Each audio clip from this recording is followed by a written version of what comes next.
સજાનંદ સ્વામી મહારાજની જય. આજનો સ્વાધ્યાય. એક દિવસ સ્વામીશ્રી અનિર્દેશ એમના ઉતારે ખુરશીમાં બિરાજમાન હતા. એક અજાણ્યા ભાઈએ આવીને સીધું જ સ્વામીશ્રીને પૂછ્યું કે આ મંદિરના મહંત કોણ છે?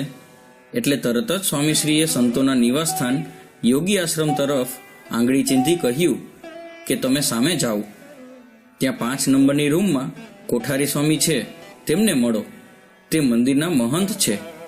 પેલા ભાઈ તો સ્વામીશ્રીને કહ્યા પ્રમાણે તપાસ કરી આવ્યા. એમણે કોઠારી સ્વામી મળ્યા નહીં, એટલે એમણે ફરી સ્વામીશ્રીને પૂછ્યું કે કોઠારી સ્વામી તો છે નહીં ને મારે અહીંથી એક સારી ગાય લેવી છે. ત્યારે ફરીથી સ્વામીશ્રીએ કહ્યું કે તો પછી તમે શાસ્ત્રી સ્વામી પાસે જાઓ, એ મહંત છે.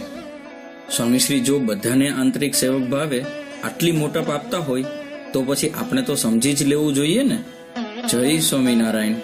પ્રગટ ગુરુ હરિપ્રસાદ સ્વામી મહારાજની જય જય જય.